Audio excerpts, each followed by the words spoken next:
Hi, everyone. I'm Maureen McGuigan, Deputy Director of Arts and Culture for Lackawanna County.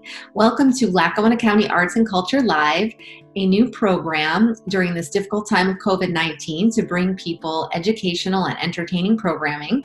We'll be running programs out through July 1st and possibly longer. If you don't know, we're lucky in Lackawanna County to have an arts and culture department that traditionally has helped artists through grants, has sponsored large-scale programming like the July 3rd concert and fireworks downtown, workshops for artists. We also oversee the Trolley Museum, but unfortunately, like everybody, our world has shifted. So we are trying to reinvent ourselves and still provide programming because it's so important during this time when we're all at home. So I'm excited that we will be featuring artists of all disciplines as well as experts in history and heritage. So tonight we have a great program. We have first Jay Luke, singer-songwriter, followed by Virginia Pinto Sosik, who's a visual artist, doing a demonstration, and then ending with Steve Werner with some healing music that he's going to play on the handpan.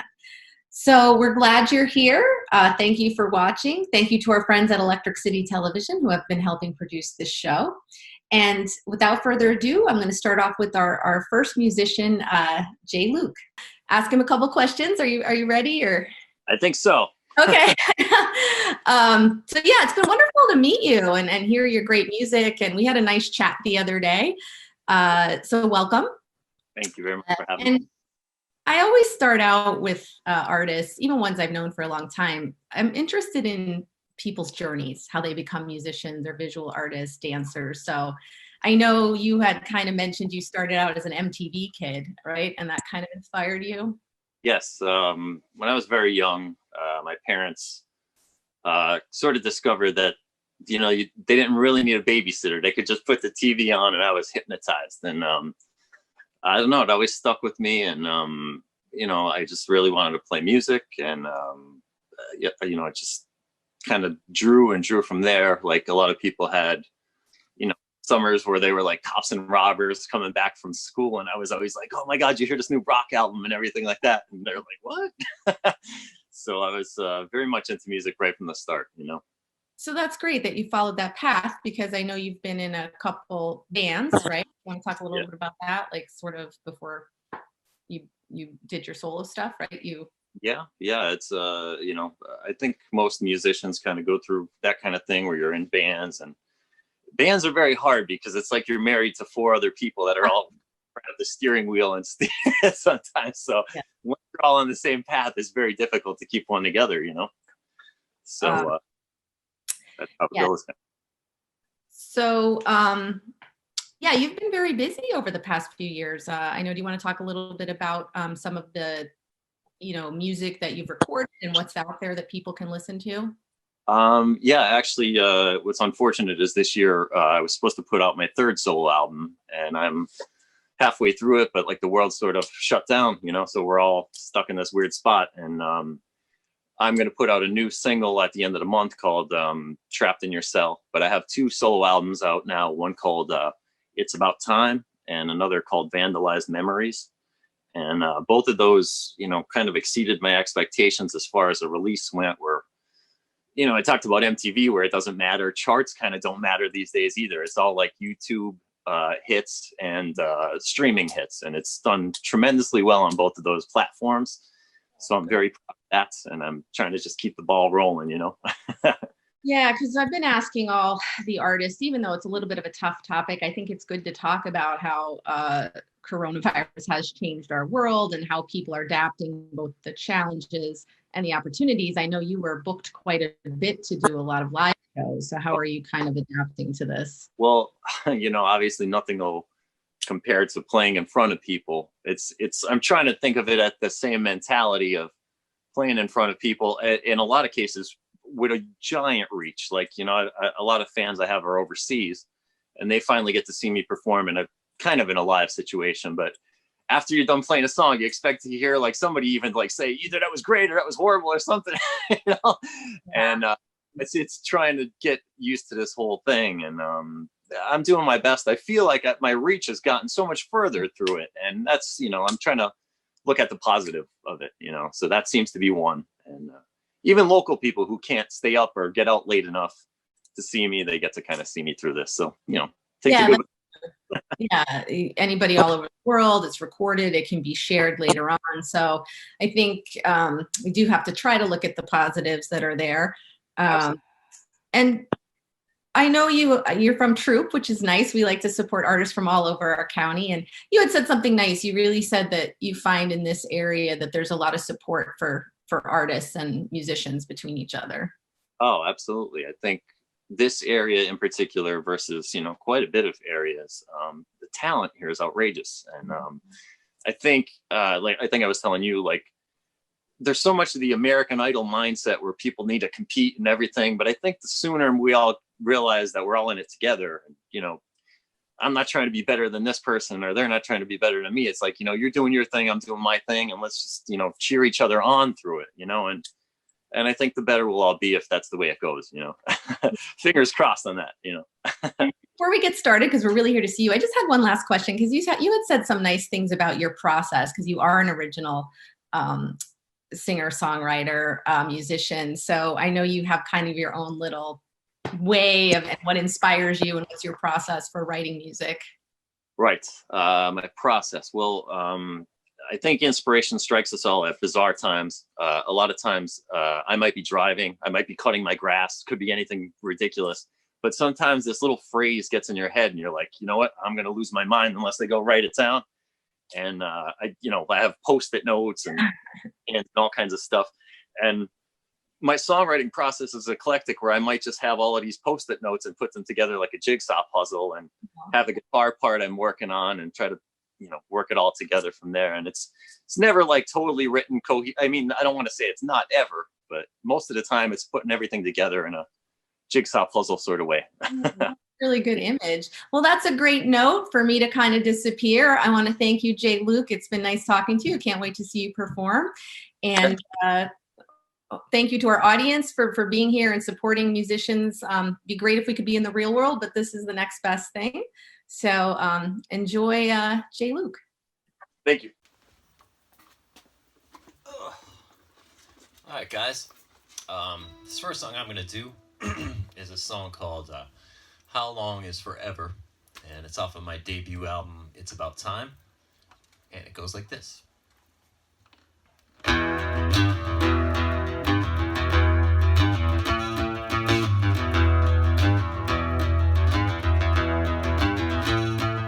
Through the looking glass, the tale begins of a pretty little girl whose life transcends.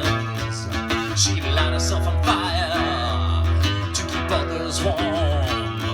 They cry a pool of tears to cause a raging storm. She's as lost as Alice and as mad as the Hatter, with a smile on her face as though nothing's the matter. Is this a dream or is it reality?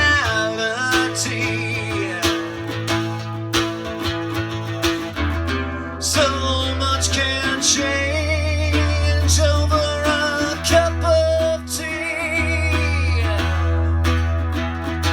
Deep down into the rabbit hole, a magic trick unfolds. 'Cause when I stare into her eyes, I swear I can see a soul.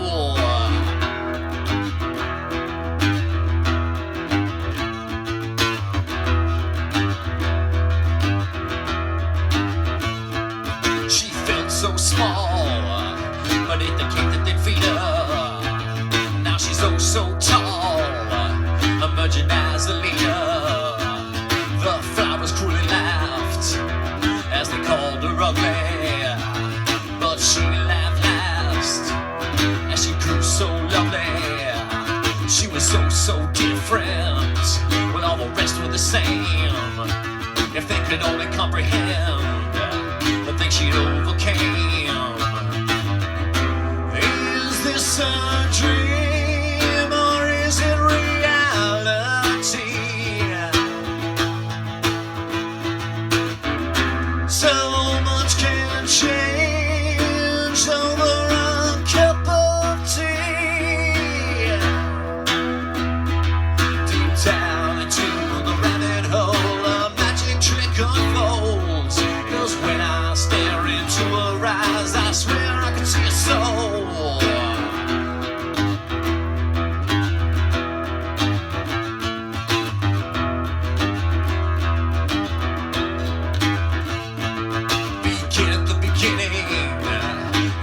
king of hearts. Realizing we're all mad is where the journey starts. Yesterday doesn't matter, she was different then, running so fast to stay in place again. How long is forever? She would ask and beckon, and the rabbit replies, sometimes it's but a second. Is this a dream or is it reality? So much can change over a cup of tea. Deep down into the rabbit hole, a magic trick unfolds. 'Cause when I stare into her eyes, I swear I can see a soul. Deep down into the rabbit hole, a magic trick unfolds. 'Cause when I stare into her eyes, I swear I can see a soul.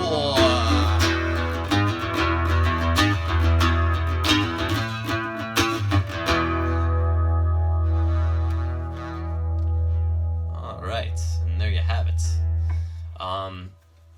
I mentioned earlier in the interview how, you know, I'm kind of halfway done with the new album, and it's very frustrating. You know, you want to get everything out, but the world is unplugged at the moment, so I am going to release a single off of the halfway done album. The album is going to be called Alone in the Crowd. So this is the first single, and it's called Trapped in Your Cell. I wrote it because we're in sort of like a text message world now where everything gets confused, and everybody's attention span is a little bit short because, you know, you're losing out on the world around you. And I wrote the song about that, and I hope you dig it. It goes something like this.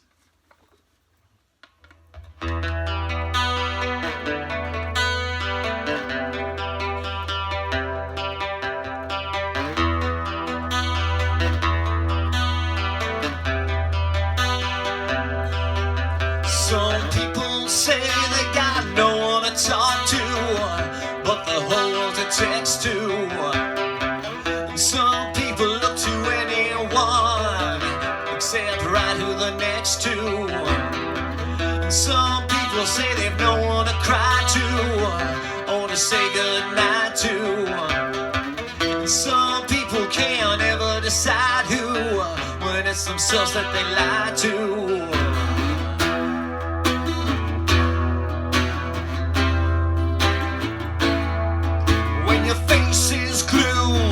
A screen, no emotion could ever truly be seen. Miscommunication through text, swipe left, swipe right, who's gonna be next? Your attention span's been shot to hell. You don't realize you're trapped in your cell, under a spell. Tripped and you fell, 'cause you're trapped in your cell.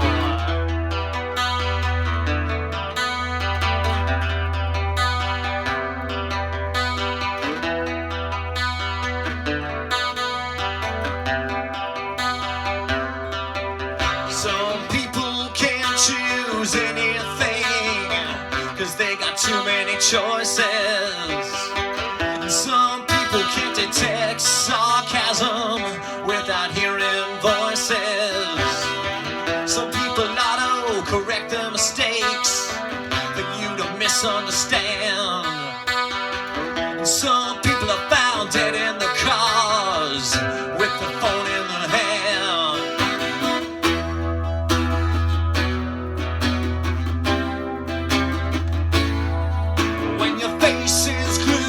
To a screen, no emotion could ever truly be seen.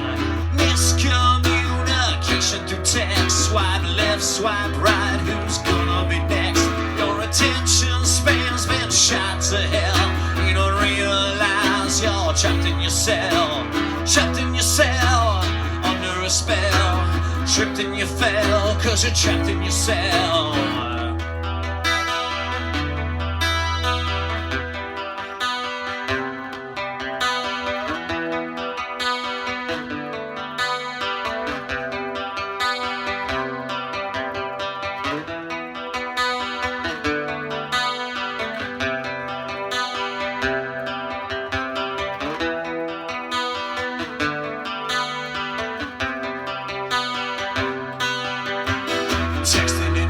something, laughing and crying, living and dying.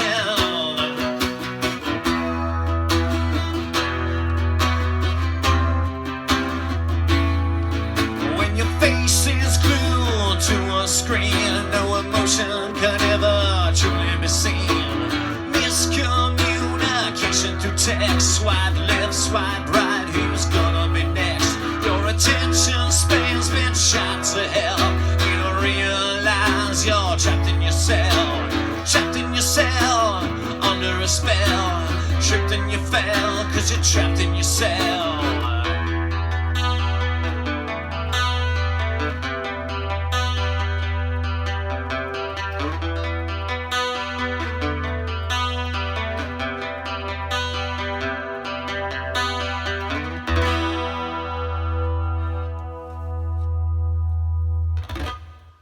Okay, so yeah, it's a new song that's unreleased. It will be out on May 27th of later on this month.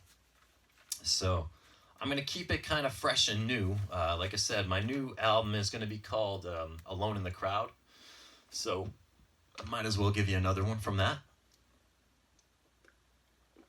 I apologize because I know we're probably short on time here. So this song is about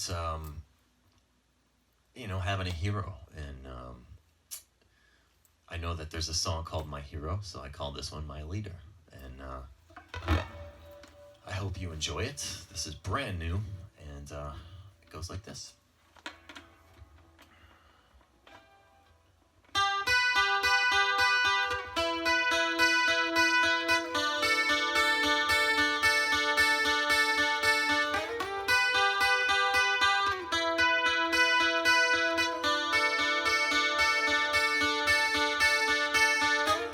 We're all here 'cause we're not all there, my beautiful friend. Comb the snakes right from your hair so you can think straight again. They hate to see you eat, but they love to watch you starve. The truth is that they're just jealous of my beautiful star. Beauty's in the mirror, looking at you every day. And when this world is killing you, I'm just a phone call away. So let's cut the cords and cross our swords. Our ship sails out tonight and we're both on board. You're my inspiration in every creation. Let's get this train right back to the station. Dancing over quicksand as the world's on fire. It's you and me together and we keep climbing high. I'll give you the world no matter what it costs, 'cause you're my leader even when we're both lost.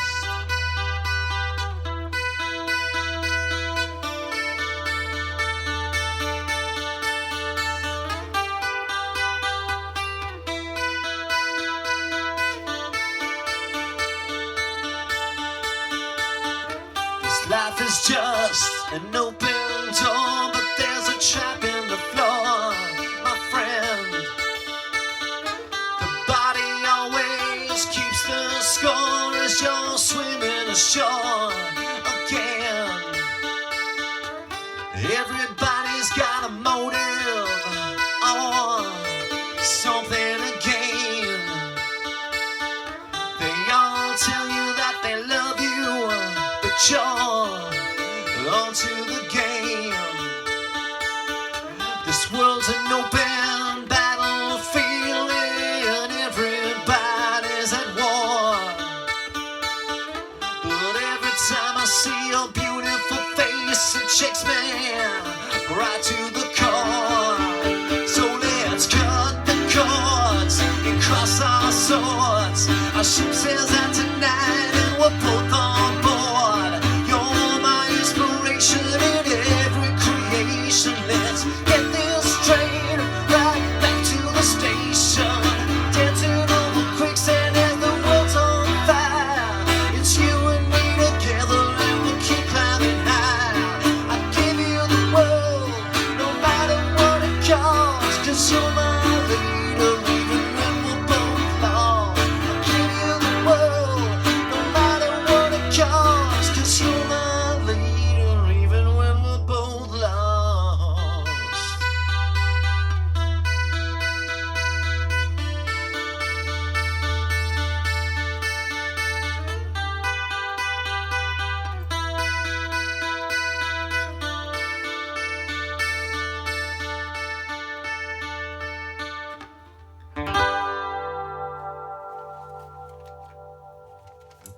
So that is another new track, and I'm gonna get to some older ones now, if that's all right.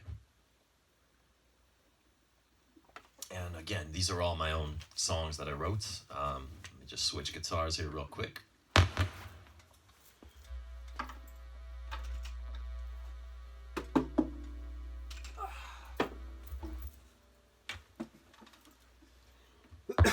Pardon me. Okay, so on my first solo album, It's About Time, I wrote this song, and it's about the dangers of greed. You know, while you're so focused on trying to get your money and trying to just do your own thing or whatever, you kind of miss out on the world. I guess it's a lot like that song I wrote about the text messaging and stuff. So this one is called Treasure, and here it is.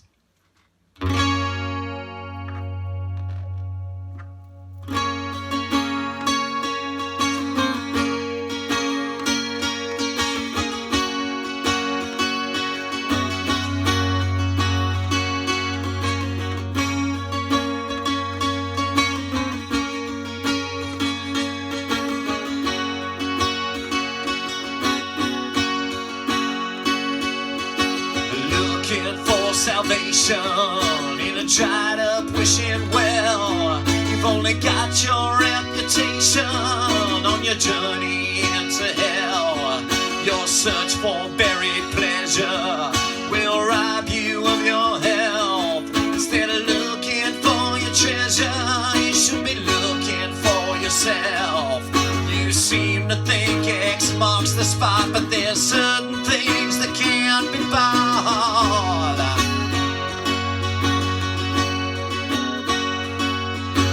In your face, but you can't see, 'cause your happiness is currency.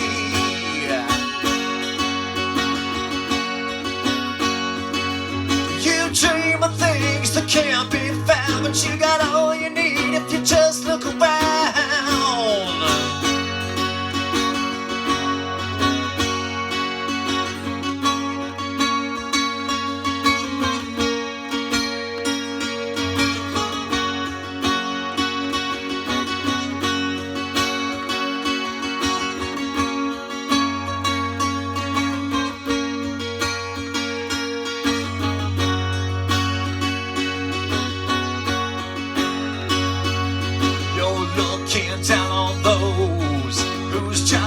Digging ditches, 'cause it always smells like a rose. When all you got are riches, you got yourself no real friends, and you're in this world alone. When your greedy life it ends, all you leave is dust and bone. You seem to think X marks the spot, but there's certain things that can't be bought.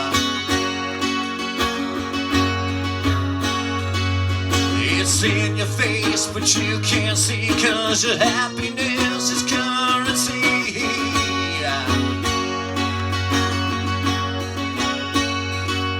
You dream of things that can't be found, but you got all you need if you just look around.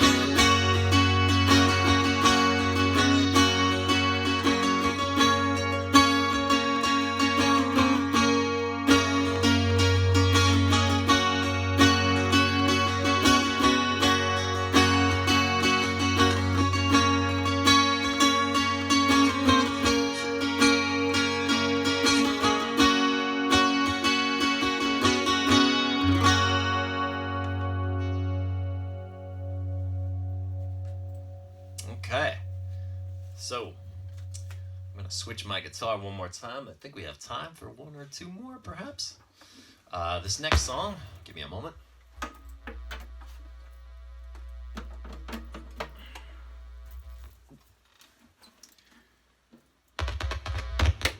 Okay, this next song is probably my most popular song that I have written. I have a music video for it, and in the streaming world, it's my most streamed song. I think it's over like 15,000 streams or something, which is really cool in a year's time. I'm really excited about it, and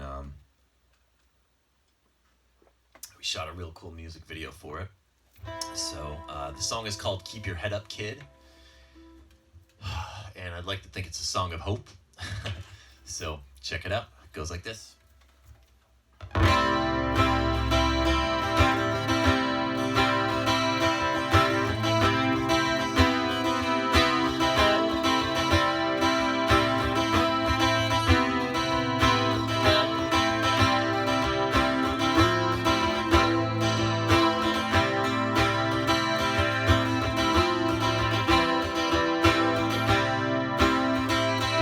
She's a quiet girl with a loud mind. I can smell her perfume in my dreams like a clue she left behind. She's lost for me to find. I can see her if I was blind. She wrestles with the sanity nobody lets her hear. The selfish world it never cares when she cries or how she feels, but the pain she can't conceal. Yet her glow is oh so real. It's nothing that you did, so keep your head up, kid. Keep your head up, kid. The key to happiness belongs in no one else's pocket. 'Cause there's always hurt when someone else throws away the locket. If it's real, it won't change the topic. Everything else is toxic. Her emotions fray through the chaos and the war. She challenged death when she couldn't take it anymore.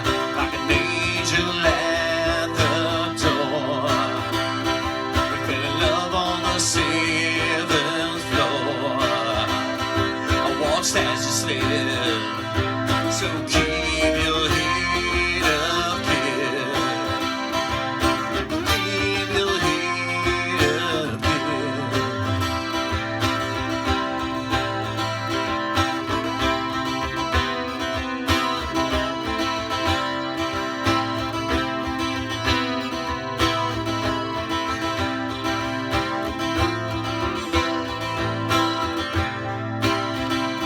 She's got the brightest flame that nobody can put out. Fueled by all the lies they told her as they walked out. Nothing left to talk about. But she shines without a doubt. With hopes in the wind. Well, keep your head up, kid. Keep your head up, kid.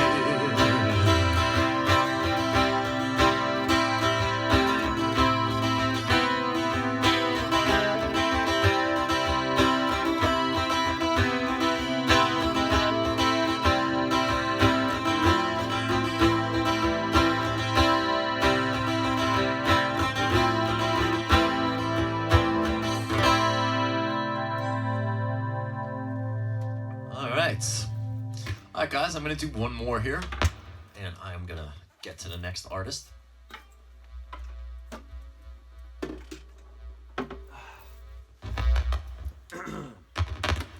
So this will be my last track. The song is about if you've lost anyone, especially during this pandemic. I know a lot of people have lost loved ones and friends and all that. I went through a period where I lost a ton of really close people in my life, and I wrote this song about it, and I think it's as relevant today as it is ever. So the song is called Yesterday's Paper. And I hope you like it.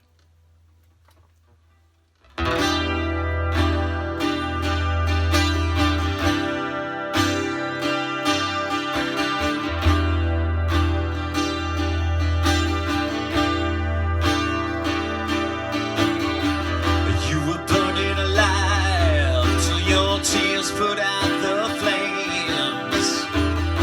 You were the most beautiful thing, 'cause your scars remain. I still remember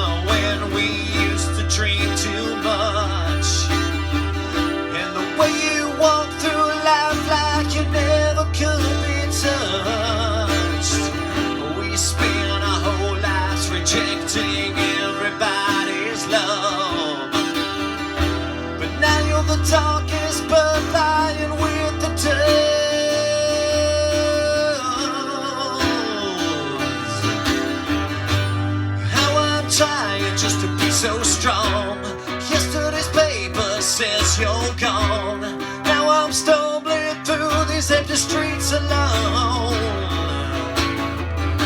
There's just no sense of right or wrong, 'cause yesterday's paper says you're gone. My heart's got no place left now to call home. So alone.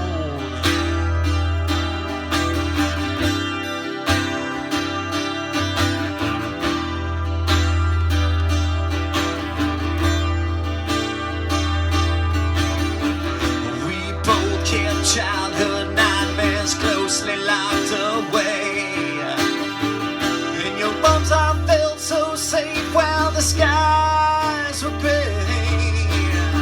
You had a whirlwind of beautiful chaos swirling in your eyes. Well, I was drawn like a moth to a flame, taken by surprise. We take a new path, so to get lost along the way, passing every fool and freak like a tired old cliche.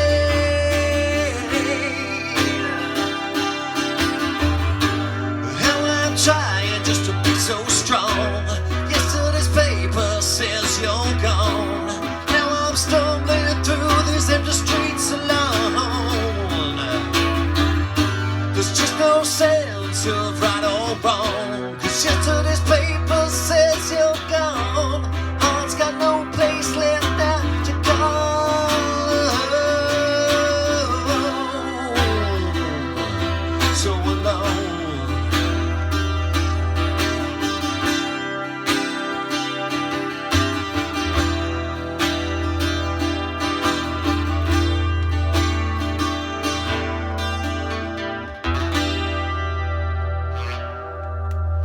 Alright guys, my name is Jay Luke. You could find me on Facebook, Instagram, Twitter, YouTube. You could look up J Luke Music, and I hope that you'll check me out. And thank you so much. There we are. I mute myself so that you don't hear me, so we can concentrate on. You know, it's funny, all of this technology is so wonderful. Who could imagine years ago that you could broadcast around the world? But it's also definitely a learning curve, you know, trying to make sure everything's there. And I know there's lots of funny videos floating around the internet about using Zoom because everybody's on it. So, well, I really want to thank you, Jay. It was so nice to meet you. You have a great, unique I love the passion in your voice. And I know you had that one song about texting and screen. So I really do get inspiration from everything. So I think that's a good reminder that art can be inspired everywhere. So tell us again where we can find you, because if you know, all of you watching, you can always find these artists online. So if you enjoyed it, please go support them and listen to them. You could find me at Facebook at J Luke Music. I'm also on Instagram as Mess Music. On YouTube, it's J Luke Music. I got a couple of cool official music videos, and you know, Twitter, J Luke Music as well. You're everywhere. That's great. So, well, we hope to see you again, and good luck with your writing and everything, and keep going on, and we'll all get through this. And I think art's really gonna help us. Doing our best. Okay. Have a good night. It's good. All right. You too. Thank you. So much. So we were listening to wonderful local musician from Troop, Jay Luke, who, as you could see, if you enjoyed that, please go and listen to him online, as all of the musicians we're bringing on. In just a couple minutes here, we're going to be having our first visual artist, but I wanted to take this moment to talk a little bit again about what our department does. Here in Lackawanna County, we're very lucky that we have an arts and culture department that's part of your local government. So we've been around since 2004. I've been in the position since 2008, and we do all kinds of things. Grants for artists, big events like the 4th of July fireworks and winter and summer markets. We do workshops for artists.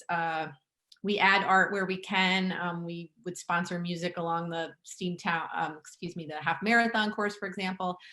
And just like everybody else, we are in the position of saying, what is our role now that we're have to isolate, and we don't know, that may be for a while. So, but again, I kind of said this to Jay just before, I think that artists and art culture, the human spirit is very creative. So you take a situation that's not ideal and you adapt. So, and that's what I love about artists is they're very adaptive. So we're doing a lot more online programming.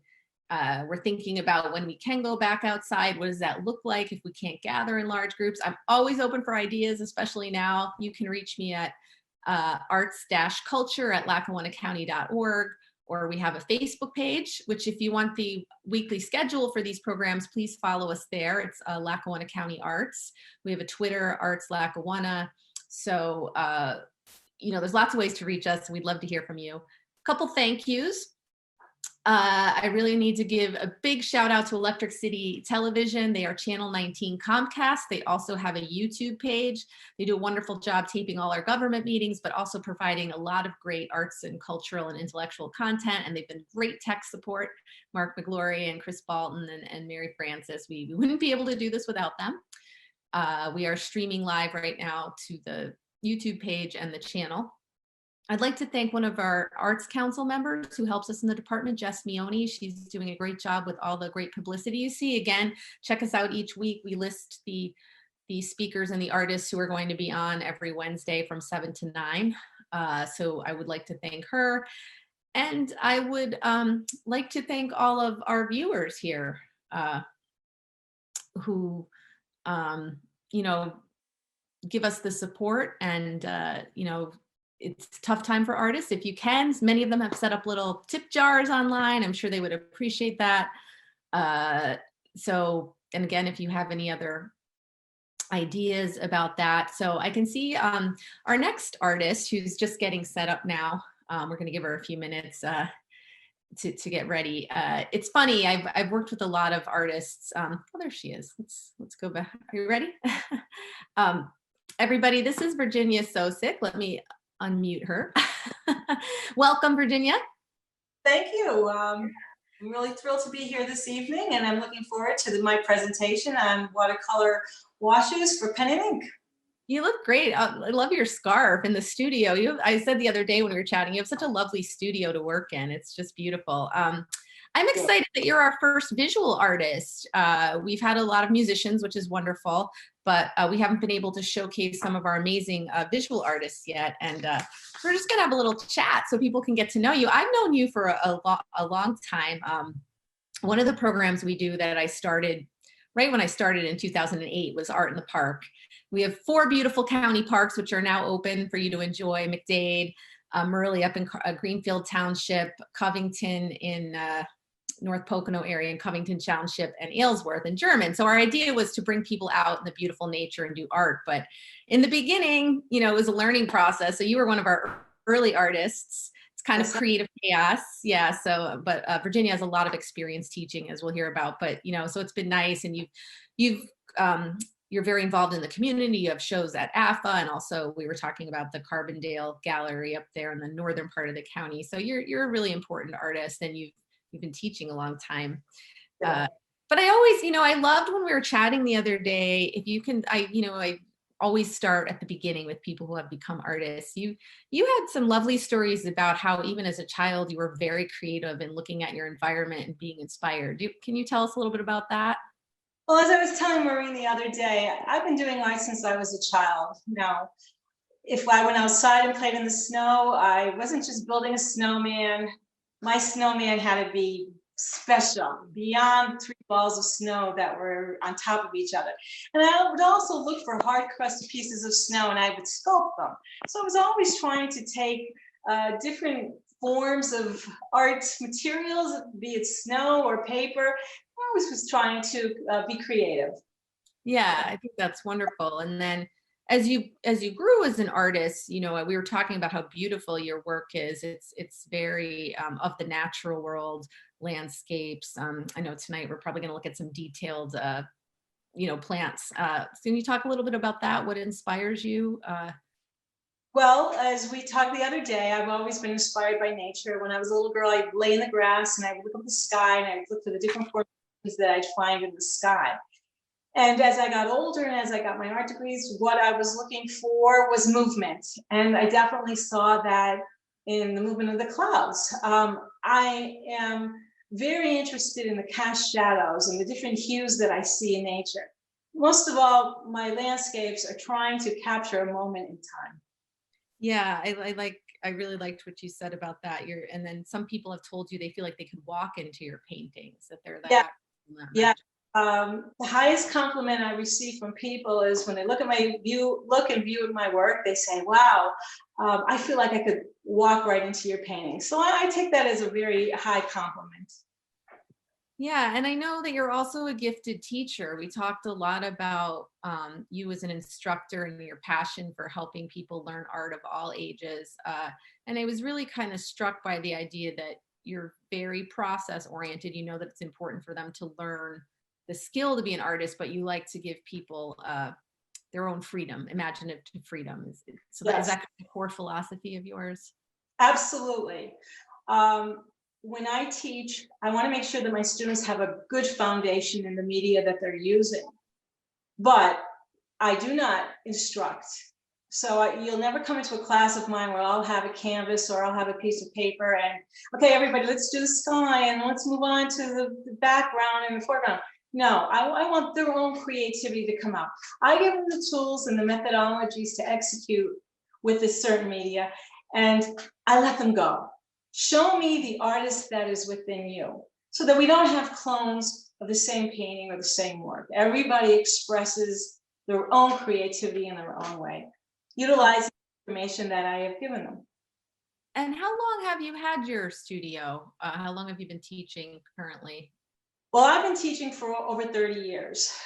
This studio that we're in right now is 18 years old. Oh, wow. I built it for me, and it just so happened to grow. People wanted to come here, and I said, okay, let's give it a try. And it's been very successful. I couldn't be happier. That's good. Now, I know this is kind of a difficult topic, but I do think it's important to have a discussion about what all of us are going to, but especially our art and culture community, because so much of that is based on, teaching in a room or going to a concert. So what are some of the challenges and maybe also some of the opportunities that you're seeing during this time? Well, COVID-19 has changed a lot for everyone. So we're all feeling it, and we're all feeling it in different ways. Personally, my studio was shut down. And there are no opportunities at this time for me to teach at any other venues. So that's the down part of COVID-19. I'm not conducting any classes at all. However, there is a little upside to it. And it has given me an opportunity to be able to spend time on my own work, to be creative in ways that I sometimes cannot do because I'm so inundated with classes. That's a nice way of looking at it. And you did share that you are sensitive to what others are going to. Can you talk a little bit about the project that people can find on your Facebook page, right? About your paintings I had an art show 2 years ago in Carbondale. It was a solo show, and there were 20 paintings that were on display. Since then, I had 8 remaining paintings from that particular show. And I thought, well, they're sitting here. They cannot be represented in the gallery because the galleries are all shut down. And they're just sitting here. What can I do? And that idea came when I got an email from someone that said that the artists in Lackawanna County are really hurting. And they started a fund to try to help support artists get through daily living. If it was money towards their electric bill or their rent or food. So what I decided was to take these images and to take pictures of them and to put them on social media. And I would share the profits, divide the profits, a certain percentage, and give some to this art fund and St. Joseph's Mother Infant Pantry in Dunmore, which I'm a volunteer. Yeah, that's so wonderful. And you have sold some work. Yes, we sold 2. A gentleman in Colorado contacted me. He wanted a painting, so that sold, and another one was sold locally. And so there's 6 more remaining. If you go to my website on Facebook, Virginia Pinto Sosik, you can see the images featured that are left. That's great. Yeah, I think that's wonderful that artists are giving back, even though they may be facing their own challenges. It's been great to see the support and the creativity online. You know, and you and I were even talking about maybe some creative ideas, since we can't necessarily right now go to art in the park. What can we do to still engage children and families, you know, in this time of isolation, but still help them feel connected and creative? So I think we're going to be having a lot more of those discussions. Well, thank you for the chat. We're really here to see your beautiful work. Can you tell us again what we're going to, in case somebody's just joining us, what we're going to be seeing you demonstrate this evening? I'm going to be demonstrating pen and ink with a watercolor wash. Yeah, so, and the nice thing is this will be recorded. So if you don't necessarily have your supplies now, you can, you know, watch this on the Electric City Television YouTube station, and it's going to be playing on Channel 19, and we'll also be sharing the recording on social media. So I'm going to step out and turn it over to Virginia, and I can't wait to see it. Thank you so much for being part of this. And thank you for inviting me. It's a pleasure. Okay, we'll see you a little later. Okay, I want to welcome you to my studio. As Maureen has noted, I'm going to be teaching you watercolor washes for pen and ink drawings. So let's get started. Pen and ink is a very versatile media and is often enhanced with color. Behind me, there are two fine and different examples of watercolor washes with pen and ink. Lori Nazi, she displays her work with delicate washes and fine applications of pointillism, as you can see depicted in her Cosmo flower and monarch butterfly. The other example is by Caroline Leister. She shows bold color and pointillism that gives this drawing depth in her frog. The frog is almost looking like it's popping right off that picture plane. So you can see it can be much different. They can be different. They don't have to be light, or they don't have to be dark. They could be what you want them to be. But it's the pen and ink and the watercolor working together that's making this fine art piece really come together. So what do you need to execute a pen and ink drawing with a watercolor wash? Well, you need supplies. So let's talk a little bit about the supplies that you're going to need. First of all, you're going to need a watercolor paper. I like Arches. It's a great versatile paper. You can beat it to death and the results are always nice. The paper is forgiving. I use cold press, 140 pounds. Now, this particular one has a green cover on it, so I'll say to my students, Arches, aqua quill, green cover. So you'll need that first. Next thing you're going to need are palettes. I have two types of palettes here. I have a very inexpensive Crayola student grade palette that you can see that we've used. And I have a Winsor Newton palette over here. This is actually a travel watercolor kit. This is the palette here. There's a brush right here. And if I wanted to go on and do some studies of landscapes, I have everything I need in this particular palette to do so. And then I can close it up, put it back in my bag, and off I go. In addition, you need a brush. You want to use a brush with soft hair. And the reason you want a soft-haired brush is because you want the brush bristles to absorb the water. With watercolor, you need it to hold it. If you used a bristle brush like you would use in oil painting, the fear would be that you'd scratch your paper, and you don't want to do that. So you want a nice soft brush, hair brush. This is a synthetic hair brush that will absorb the paint, absorb the media to execute. Obviously, watercolor is a water-generated or activated media. So you need water, you need a container, and you need paper towels for absorption. If I have too much water or paint in my brush, I can blot it on the paper towels. To do a watercolor, sometimes you need to draw. So you need a pencil in which to draw your contour drawing, which is a preliminary drawing, and an eraser for mistakes. Okay.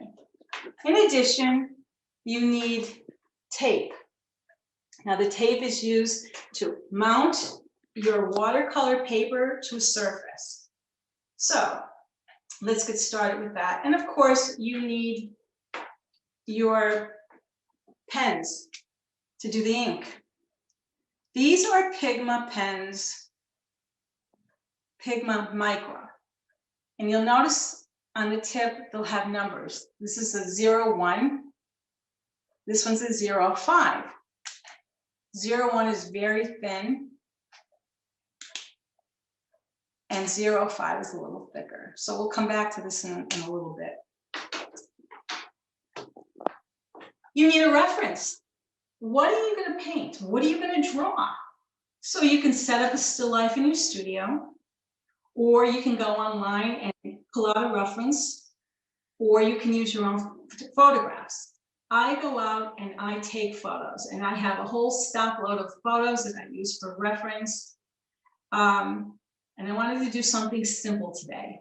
So I went online and I found a reference of blueberries, just a sprig that would be simple and easy to do in the time frame that we have for tonight's demonstration. All right, so let's get started. So the first thing you're going to want to do is you're going to get a piece of watercolor paper, and you want to cut it to the size that you need. So you can see I cut it, and then you want to adhere it to a hard surface. This is masonite board. You can also use mat board. You can use hard cardboard or a drawing board. And you're going to take your tape and you're going to adhere it to the surface. This is masking tape, plain old masking tape.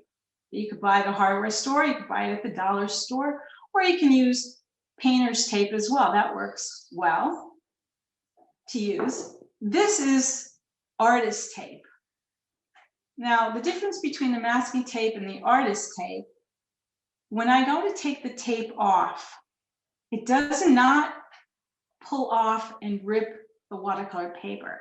If you're not careful with masking tape or painter's tape, you sometimes risk tearing your paper, so you have to be careful. But both of them are used to adhere your watercolor paper to a surface. The next thing we're going to do is we're going to start to study our reference. As you can see, my blueberries in the reference are different from the blueberries that I drew. I had to scale my drawing down from my reference so that it fits on what we call our picture plane, which is the surface in which you draw on. You'll also notice I only put 3 leaves. My reference has multiple leaves. And the reason why I did that was because I do not have copyright permission to use this. Not that I would copy it verbatim, but that's another reason why I take my own images. So that no, I'm not infringing upon anybody else's creativity. Okay. So then we start to draw. Look at your reference and you start to draw. So you can see that I previously did this. So a continuous line is referred to as a contour drawing. And I'm looking at my reference and I'm drawing pretty much the way I see it. All the little nuances in the leaves. Then I go over to the berries and I'm drawing the center of the berries with all of the information that I need before I execute my watercolor washes. I want you to notice that I left circles or rectangular type shapes within the berries. The purpose of these little squares are to alert me that I do not want to go inside. That is my highlights. Okay. So when you're finished drawing your contour drawing and you have accuracy, what you don't want is for your drawing to look like a coloring book. So remember when you were little and you would color in a coloring book, it would have these dark contour lines. We don't want dark contour lines. So we use a kneaded eraser, and we call it a kneaded eraser because this is exactly what we do. We knead it. And when we knead it, all of the graphite ends up being squished into the eraser. And the good thing about kneaded erasers is that you can knead it to the shape you need. So what I'm going to do is I'm going to erase by blotting and lighten up my contour drawing so that it's just visible enough for me to see it. And now we're going to start to execute our watercolor washes. So we're going to take the paintbrush and you're going to wet the brush in the water. And when you're working with watercolor, you always start from the lightest value hue, meaning color, to a middle value hue, to a dark value hue. And I'm going to look at my reference and I'm going to notice, okay, the lightest part of my leaves are at the top, and that's because it is the highest point where the light is going to hit. So you're always going to have the lightest point at the top. So I'm going to go into yellow, and what I'm doing is loading my brush with watercolor. Very carefully, see here I have a little blob of water. I want to use my paper towel to get that off because I don't want it to land on my paint. And I'm very lightly and evenly going to paint a wash. And I'm not going to go outside the contour of my drawing.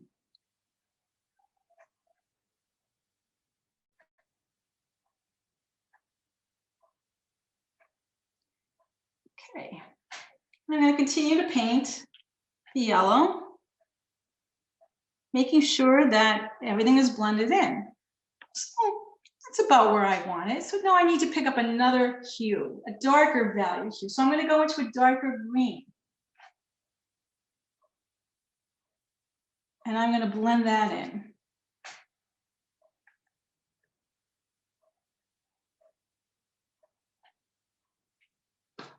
Using my paper towel to blot, blending in the colors so that there's no harsh lines, trying to get everything to blend in nicely.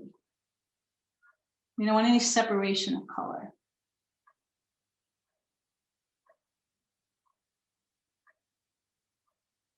Okay, and I'll continue that. I'm gonna have this other little palette here that I used.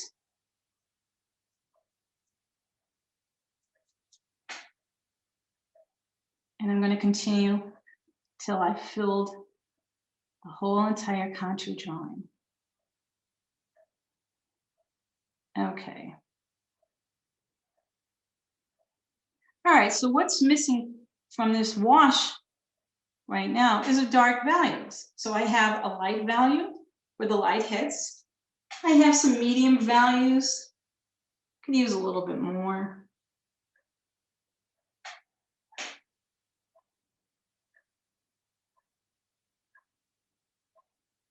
Now I want to do some color mixing to get some dark values. So in order to do that, I need to load my brush up with the green. But I need a darker value hue to make it a darker value of green. So I'm going to go into an ultramarine blue. I'm going to add it to the green. See how it has darkened it up? Now, the more ultramarine blue I add, the darker it's going to get. Wait till you see what happens. So we're going to shade in the darker areas, the under part of the leaf. That's not going to get the most light. And maybe the bottom of the stem, the lower part of the stem, we're shaded, executing nice lines. All right, so that's too harsh, as you can see. So I'm going to use a brush that just has clean water, and I'm going to blend this all in. I'm going to get rid of the harsh line.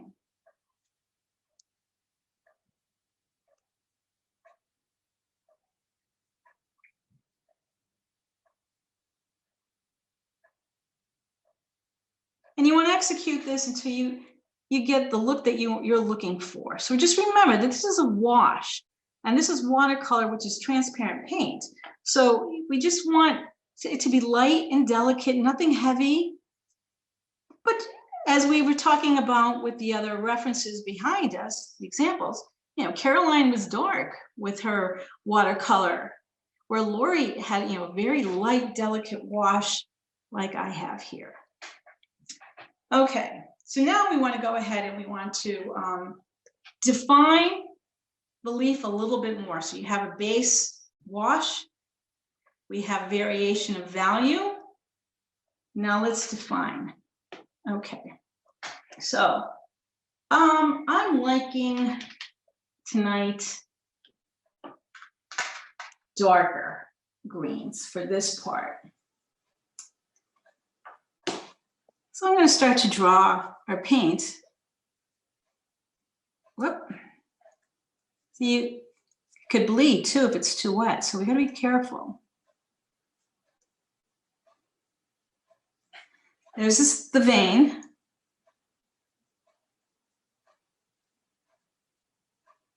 These are the other veins that you see in a blueberry leaf. You know, I'm looking at my reference too, noticing that they're not straight. They have a curve to them.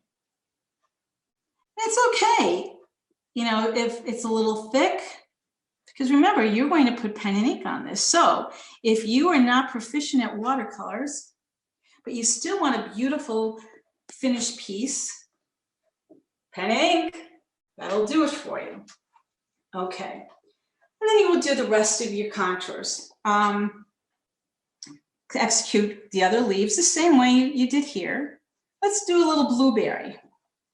We have 2 dark blueberries and we have a purple one. So I'm going to go into this ultramarine blue. This is a pipette. It's for absorbing water that you can add to your palette without hitting your brush. You know, if you don't want too much, whoops. Okay, all right. So let's start with the blueberries. Now remember, I drew a little section that I do not want to go in, so that's my reminder. And once again, I'm going to paint the contour, keeping in mind that I don't want to hit this highlight.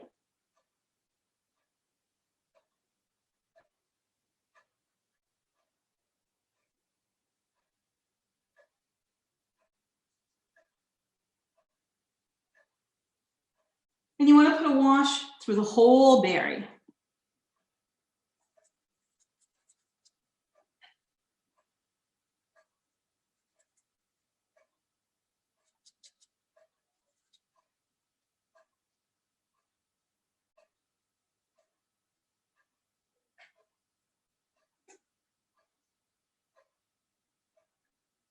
Okay. Now we want to darken the side of the berry that will have a cast shadow because this berry is on top. So we use a darker value and we'll paint it in the form of the object that it's reflecting from. Okay. Pretty much this is how we would execute the washes for every one of these contour drawings. Okay, so what I'm going to do is I'm going to switch. So you kind of get an idea now how to apply a wash. So let's switch gears here. In preparation for tonight's demonstration, I already did one. So you could see a wash that I applied, just like we did a few minutes ago. And I painted the other 2 leaves and my stems. Applied ultramarine blue, variations of ultramarine blue on my berries, and some purple on the other berries to give contrast. Notice I didn't go in and fill in my highlights. So when you have the washes that you want, when you're happy with your overall watercolor wash, you have to wait and let it dry. So obviously the one I just did, I wouldn't be able to work on because the paper is wet. How do I know? Look at the bleeds. And that's okay, as I said previously. If you wanted to accelerate the drawing process for pen and ink, you know, doing the pen and ink, and your paper is wet, we use a hair dryer. So if you're anxious to start inking and you want, you know, to accelerate it, get a hair dryer out and blow it dry. And that's another reason why you want to tape it down to the board. All right, so now it's time to ink. Now, before we start inking, I want to talk to you about this special, certain type of strokes that you can use in pen and ink. Now, there are variations, but we are going to do pointillism. And what pointillism is dots. So, I'm going to use the 0.1 micron pen point, and I want to show you how this works. Okay. When you are applying pointillism, you want nice, even, round points. Okay. Your dots, you should try to have them be precise. Dot. Now this is the 0.1. This is 5. Notice the difference. My dots are round. When you want to show a shaded area, like in here, or the under part of the leaf, or even the veins of the leaf, you want very close dots. And it's okay if they touch.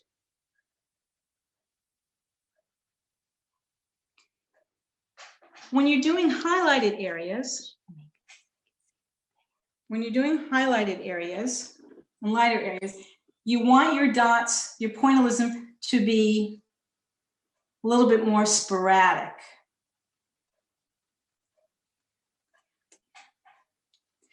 And you can see how they're sporadic here up near the highlights, and up on the top of the leaf, and on the top of the stem. But once again, where we want shaded areas, it's dark. And what you want to try to do is have a gradation. You don't want a harsh line like I have in the middle of the vein or on the sides here. We want it to be gradated. Now, here's what you don't want when doing pen and ink. You don't want tails, or what I call comments. Yes. And that is from doing this. Okay, look how fast. I have no control. When I go slow, I think about it, I can execute a good, nice point. The other thing that you want to be aware of is you don't want a pattern. You want it to be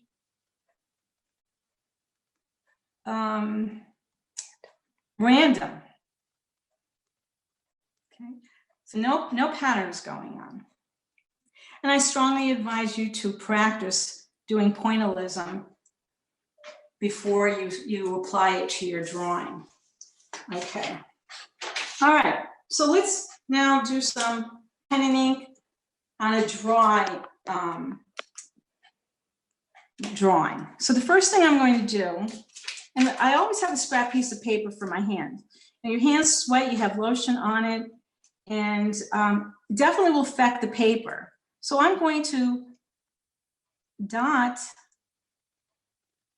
the outline of my contours.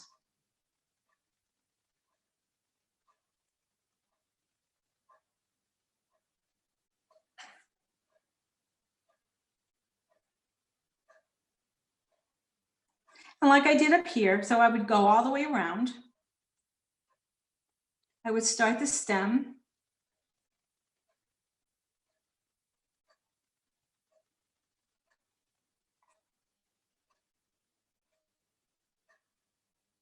And switch pens. And that's why it's good to have a variety of pens.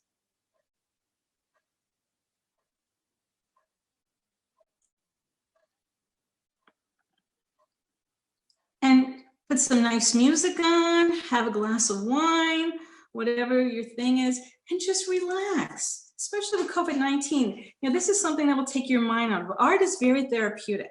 So we talked about highlights and shading. Just like we see highlighted areas on the top, we're going to be sporadic. And the shaded areas, we're going to be a little bit more dense.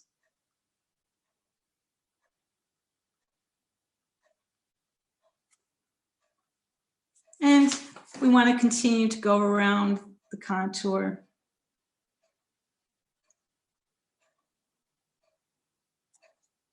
And we're going to fill in the bottom and notice how dense, how dark my shaded area is going to be, because my dots, my pointillism, they're executed closely together. I'm going to refine and define the center vein a little bit more, and we'll do some of the top highlighted areas. And once again, they are sporadic.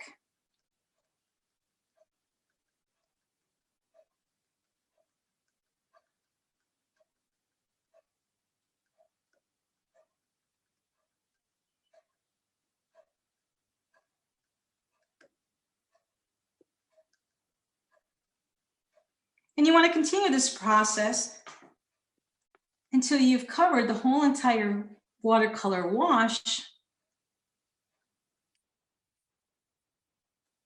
And you just continue to relax and dot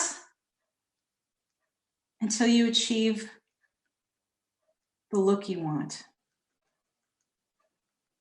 One of my favorite words, well, 2 words that I always use in my classes is refine and define.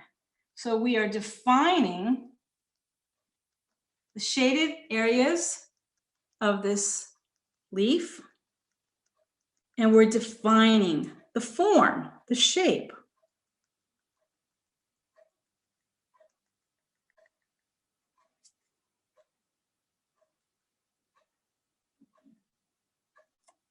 And then you would continue. Now here is a cast shadow, so of course I'm going to be a lot darker up in here. But I have to be aware that I don't want a line or a pattern.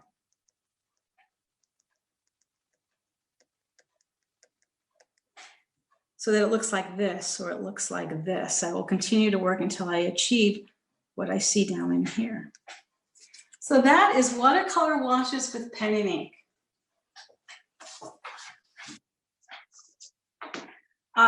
It's, as I said, a very versatile media.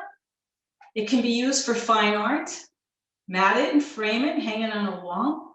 And you can also buy watercolors cardstock.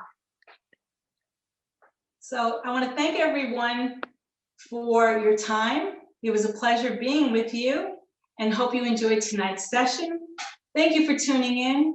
Well, just want to say thank you, Virginia. And I love that blueberries look good enough to eat.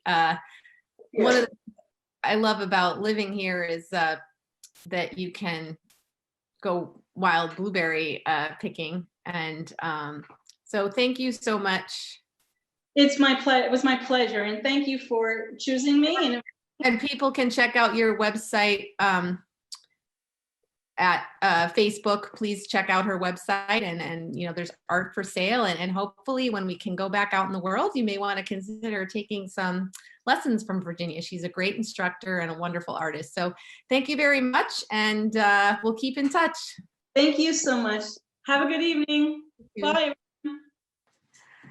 One of the things we need during this time of crisis, as serious as it is, as we're learning all of this stuff, is a sense of humor and a sense of patience. I think that's a word we're all learning to embody. So I've been joking around and thanking all my artists who are, you know, very patient with us as we navigate this new technology. But I think this week's going very well. Again, I'd like to thank Electric City Television for their help, and we keep getting better every week. And I think it's just a wonderful reminder that we have so many great artists of all disciplines in here in living in Lackawanna County. It's just amazing, all the different people. So with that being said, one second. Just getting a weird echo. So we definitely want to make sure we hear the next person I'm going to bring on. He's one of our longtime Lackawanna County artists who has done a number of programs with us, does a wonderful percussionist. So I'm going to bring on Steve Werner now. Hello. Hi, Steve. How's it going? Good. So nice to see you. You How too. are you? Good. How are my levels here? My vocal levels. Sound all right? You sound good. Good. Yeah. Cool. Yeah, thanks. I was just saying, thanking all my musicians for their patience as we kind of navigate this. And, we're using Zoom to live stream, which is really wonderful. I was joking around with the people from ECTV, like, you get frustrated, but then you have to stop and think, I'm streaming live and anyone in the world can watch it. So, there's not too much to complain about despite the little hiccups. It's a really wonderful thing because if we didn't have it, especially during this time, we wouldn't have any kind of connection. So the virtual world is nice, maybe not the same as being in person, but definitely I'm grateful to have it. So anyway, let's chat a little bit. So I have kind of an interesting story about Steve. I had heard of him and I had heard his music, and I kept saying I have to meet this person because we were doing a program called Art Heals, which we'll talk a little bit about, which was a wonderful program at Geisinger Community Medical Center where we played music outside the intensive care unit to help staff and families and friends heal. And I thought that Steve would be a really good fit. So I actually had his card, but it wasn't until we bumped into each other at Wonderstone Gallery where he plays that that connection was made. So sometimes the universe brings people together. And from there, we've had Steve play at other events. He's a great musician and a really great person. So, why don't we, you know what, there's a nice connection too, which we'll start off with that. Last week we had Pat McGlynn on, and I had no idea that you two were friends. He's a guitarist and a musician. So do you want to talk a little bit about that, how you guys know each other and some of the projects you've done? Oh yeah, we've been playing together for about 13 years now, I think. We started off in a band called Blinded Passenger, and that band broke up, but we still play together at bars. We do an acoustic duo. Did you help him? He was just talking about a new CD album. Were you featured on that at all? Was that the one? I did all the drums for that. Yeah. So you had a story. How did you start playing drums? Because was it? I was in intermediate school. Yeah. And, I picked the clarinet to play, and some kid behind me was like, "Oh no, you should play the drums." So I changed my instrument to drums, and I've been playing drums for the last 20-some years. Again, the universe, you just don't know, where it's going to lead you. So Yeah. Now let's talk a little bit. It's interesting. We have two handpan players in the area. We have Jacob Cole, who's also a percussionist, and we have you. But it's it's a wonderful instrument. But I don't know if a lot of people know in our audience exactly what it is and the evolution. Can you tell us a little bit about what you're going to be playing tonight? Oh, sure, yeah. This instrument's called a handpan. It was invented in the year 2000, and I didn't hear about it till about 6 years ago, and I just saw a YouTube video, and I wanted to play it. So it took me a long time to figure out how to get one because they were really hard to get at the time. They were only making them in Switzerland, but then other people started making them in America and all over the world. So I finally was able to get one. This one's from Germany, actually. And that's how I started playing. And what's special about it? What gives it, which we're going to hear in a little bit, that unique sound? I think it's the fact that it's convex instead of concave, like a traditional steel drum, and I think that's where the ethereal sound comes from. That's a good word. I think one of the reasons we wanted you kind of in the last spot is it is a beautiful sort of relaxing sound, and as people are getting ready to maybe unwind for the evening, I thought it would be really great. So I mentioned Art Heals, which was a project that we worked on for a couple of years that, again, the music was supposed to be very calming. As you can imagine, having somebody in the ICU would be stressful. One of the surprises to me, we knew the people would like it, but it really affected the musicians and a kind of compositions and creativity. Can you talk a little bit about that? How that kind of process of connecting with people in a non-traditional, very difficult space affected you? Oh yeah, absolutely.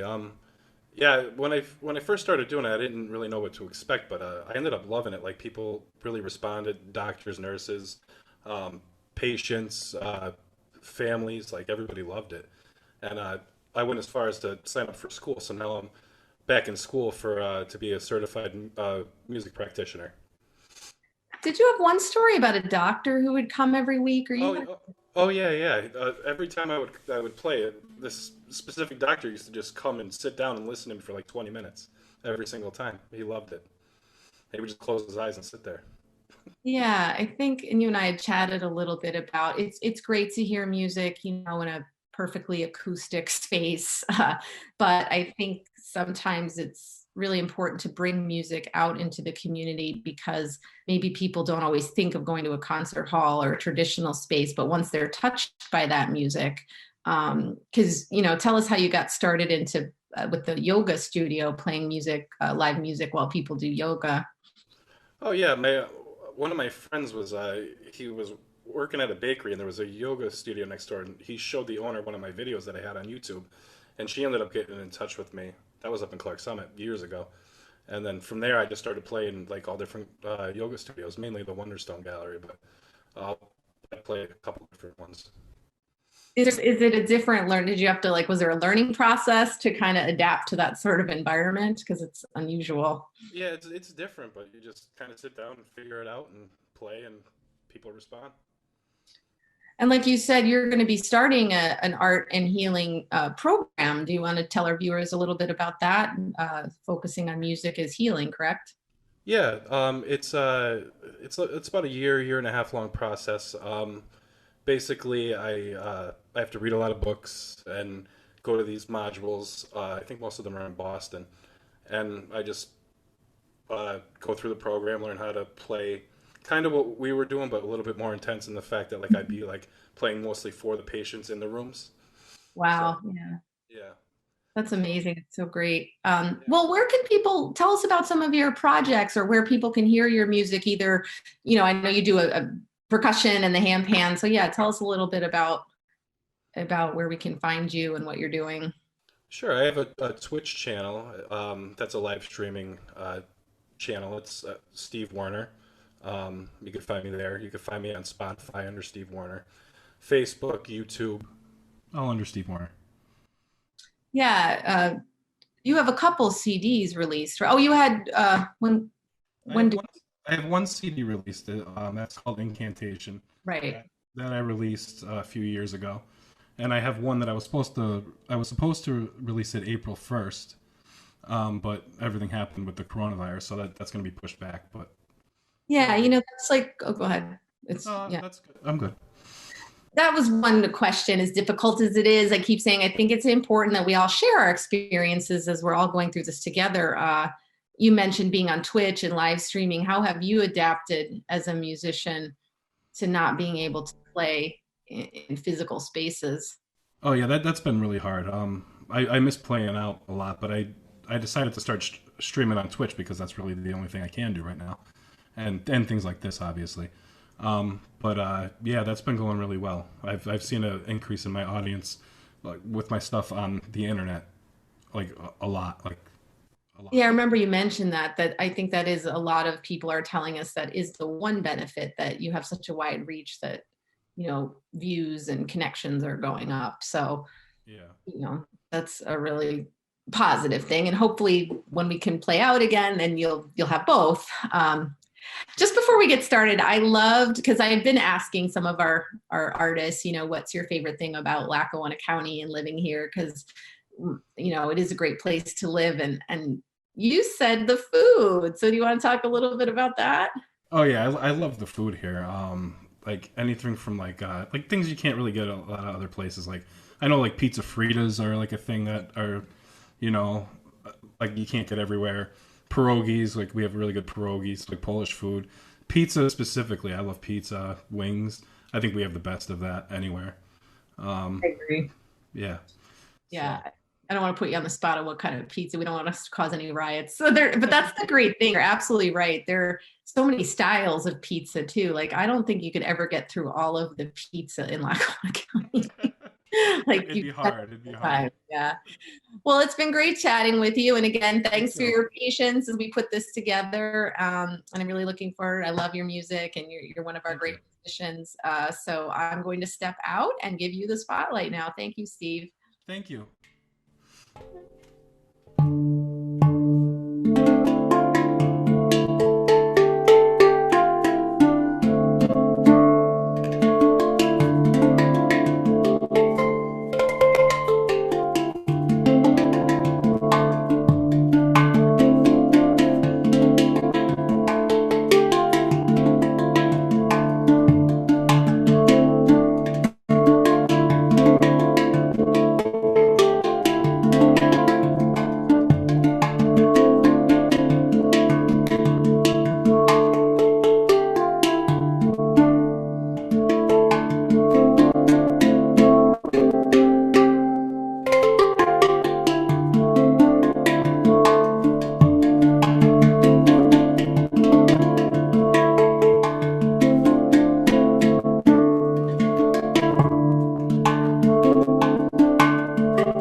There we go. Now we can. I was waxing poetic to myself about how healing and peaceful that was, and I said we so need that right now to just. It's so uncertain and it's hard, and people don't know what's going on, but we still have to try to be present to our lives. And I think this type of music really helps us do that. So thank you so much for joining us tonight. And can you tell us again where people can hear more of your music? Sure. I have a YouTube channel, Steve Werner. I'll type that in. Twitch, Steve Werner, same thing. Spotify as well. Facebook, YouTube, all that stuff. That is one good thing about living in the 21st century. We can find music anywhere. So we hope someday we can be out seeing you live. I know I was just thinking last year you played our Wake Up with the Arts breakfast. I'm hoping we can have that again, but that's in October. You never know. But it's so nice that we can at least have this. And thank you again for joining us. And, we hope to have you back maybe in the future. Awesome, so be well, be safe, and have a good evening. Thanks, Steve. You too. Take care.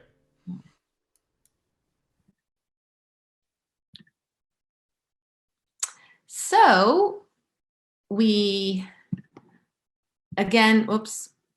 sorry about that. Thank you again for joining us at Lackawanna County Arts and Culture Live. It's a weekly program where we feature all musicians, visual artists, performance artists, lectures on history and heritage, because we also, in fact, we're going to have Stephanie Longo on next week talking about Italian festivals. So we're excited about that. We hope that you will stay safe, healthy, and creative. And thank you. And we will see you again soon.